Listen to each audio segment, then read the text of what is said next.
최근 경기에서 한국 대표팀은 튀니지와 베트남을 상대로 대규모 승리를 거두었는데 각각 4대 0과 6대 0으로 이겼습니다. 두 경기 모두 가장 우수한 선수는 젊은 이강인이었습니다. 그는 두 경기에서 모두 놀라운 성적을 내며 팀을 승리로 이끌었습니다. 이강인은 총 3골을 넣고 한 번의 도움을 제공하였습니다. 뛰어난 스킬을 선보였습니다. 그의 공격 중앙 미드필더 위치를 고려하면 이는 매우 놀랍고 값어치 있는 성과일 것입니다. 그는 다른 공격 선수들을 도왔을 뿐만 아니라 직접 골을 넣었습니다. 게다가 그의 상황 만들기 능력은 수준이 매우 높았습니다. 어떤 사람들은 그를 메시와 비교하며 한국에 마침내 그 같은 성품을 내는 선수가 등장했다고 열광했습니다. 사실상 이강인은 한국이 지금까지 가지지 못했던 타입의 선수입니다.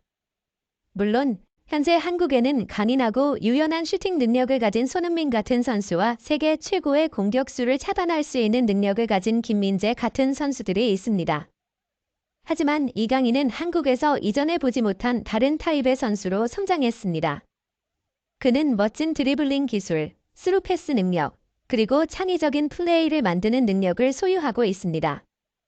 게다가 그는 단지 22세에 불과하면서 이미 군 복무라는 문제를 해결했으니 우리는 그의 미래에 더 많은 기대를 걸 수 있습니다. 국가대표팀의 경기가 열릴 때는 모든 리그가 일시적으로 중단되기 때문에 전 세계 축구 팬들이 집중적으로 관람합니다. 더욱이 현재 한국 대표팀은 전혀 열세가 아닙니다. 토트넘의 대표팀 리더인 손흥민과 바이에른 뮌헨의 메인 중앙 수비수 김민재 등이 있어서 그들의 이름만으로도 전 세계의 팬들이 주목하게 됩니다. 더구나 이 두 선수들은 각각의 팀에서 핵심적인 역할을 합니다. 그러니 만약 그들에게 부상이나 체력 문제가 생기면 팀의 전반적인 성능에 영향을 미칠 것입니다. 그러나 이번 친선 경기에서 가장 빛났던 선수는 이강인이었습니다. 사실 아시안 게임 시즌 이강인이 아직까지 최고의 상태를 보여주지 못했으며 아마 부상 때문인 것 같다며 걱정하는 팬들이 많았습니다. 하지만 한국에 돌아온 이강인은 완전히 변화하고 자신의 능력을 자신있게 보여주었습니다. 그는 이미 라리가에서 최고의 성능을 보여줬지만 이번에는 그보다도 더 탁월한 모습을 보였습니다. 전 세계 축구 팬들은 그의 플레이 능력을 보고 경악하였습니다. 이강인의 탁월한 플레이는 파리 생제르맹의 주목을 받았습니다. 파리 생제르맹의 SNS 페이지에서는 이강인이 아시안게임에서 금메달을 획득하고 군 복무를 마친 것을 주요 정보로 공개하였습니다. 이번 친선 경기에서 그의 빛나는 퍼포먼스가 많이 언급되었으며 그를 소속 선수로 자랑스럽게 생각했습니다. 파리 생제르맹의 팬들은 이강인이 부상 때문에 클럽에서 아직 그의 능력을 제대로 보여주지 못한 것에 대해 슬퍼하지만 그를 다시 볼 수 있는 기대와 흥분으로 가득했습니다. 하지만 문제는 미드필더의 지원이 완전히 부재라는 것입니다. 미드필더들이 지원을 제공했다면 엠바페는 자유롭게 뛸 수 있었을 것이고 더 많은 골을 넣을 수 있었을 것입니다. 이러한 상황은 엠바페가 소속된 파리 생제르맹에서도 마찬가지입니다. 현재 엠바페는 7경기 후에 7골을 기록하며 리그 1의 득점 순위에서 선두를 달리고 있습니다. 이는 프리미어 리그의 할란드와 비슷한 득점 속도라고 볼 수 있습니다. 그들은 마치 자신들만의 리그에서 경쟁하는 것처럼 보입니다. 그러나 파리 생제르맹에서 뛸 때 엠바페는 미드필더로부터 거의 지원을 받지 못합니다. 엠바페가 득점 순위에서 선두를 달리고 있지만 파리 생제르맹은 현재 리그 1순위에서 3위에 불과합니다. 파리 생제르맹만을 위한 리그로 불리던 리그 1에서 이는 상당히 충격적인 상황입니다. 파리 생제르맹의 라인업은 정말 눈부시다. 네이마르와 메시 시절은 지났지만 베라티, 파레데스, 에레라와 같은 고급 미드필더들이 있습니다. 그러나 그들 중 누구도 기회를 만들어내는 능력이 없으며 이것이 바로 문제입니다. 3위 라인에서 가장 파괴력 있는 공격수로서 엠바페가 미드필더의 적절한 지원을 받으면 그의 파괴력은 확실히 2배가 될 것입니다. 맨시티의 케빈 데 브라위너가 할란드를 지원할 때와 같이 맨시티의 공격력은 완벽해졌습니다. 데 브라위너처럼 역할을 할 수 있는 미드필더가 필요하지만 모든 팀이 그런 선수를 갖고 있는 것은 아닙니다.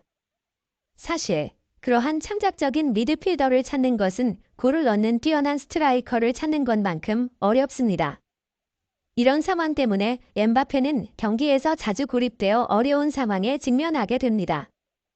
파리 생제르맹은 세계 최고의 공격 선수들을 보유하고 있으며 이 세대의 최고 선수로 간주되지만 그들의 힘을 완전히 활용한 적은 없습니다. 이로 인해 메시와 네이마르가 팀을 떠났고 파리 생제르맹의 리그 순위가 하락했습니다. 그래서 이번 친선 경기에서 이강인의 퍼포먼스는 엠바페와 파리 생제르맹에게 중요한 포인트가 될 수 있습니다. 현재 파리 생제르맹은 강력한 라인업을 보유하고 있으며 이강인은 완벽한 퍼즐 조각이 될 수 있습니다. 이강인의 축구 능력이 파리 생제르맹의 현재 라인업과 결합된다면 그들의 힘은 상상을 초월할 수 있습니다. 파리 생제르맹의 감독인 마우리시오 포체티노도 이에 많은 관심을 기울이고 있습니다. 그는 이번 여름에 이강인과 계약이 만료될 때 그를 사용하고 싶어 했습니다.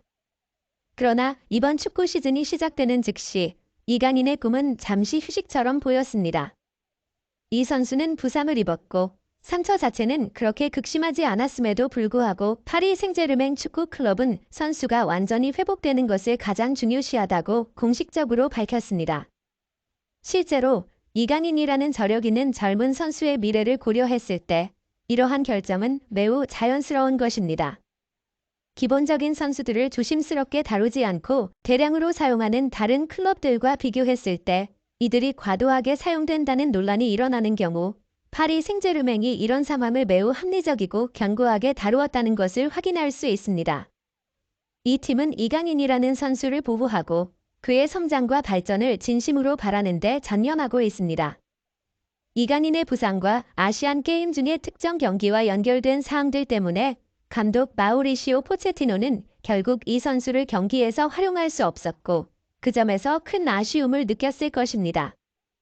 그러나 이번 친선 경기에서의 이강인의 탁월한 퍼포먼스 이후로 마우리시오 포체티노 감독은 매우 기쁜 모습을 보였다고 전해졌습니다. 그는 팀에서 킬리안 엠바페를 최대한 활용할 수 있는 미드필더가 절실히 필요했고 바로 그 위치에서 이강인이 빛날 것으로 기대되었습니다. 따라서 포체티노 감독이 흥분하여 바로 코칭진을 모아 전술적으로 논의하는 미팅을 개최했다는 소문이 있습니다. 세계의 다른 축구 리그 경기들이 계속 진행되는 상황에서 우리는 이강인이 파리 생제르맹의 유니폼을 입고 플레이하는 것을 기다리며 볼 수 있을 것입니다. 활발한 이적 시장과 그로 인한 부상 후 이강인은 지금부터 다시 돌아오기 위해 몸과 마음을 다시 준비하고 있습니다. 이강인이 세계에서 가장 뛰어난 공격수 중 한 명인 엠바페와 어떻게 결합될지에 대해 사람들은 많은 기대와 관심을 가지고 있습니다.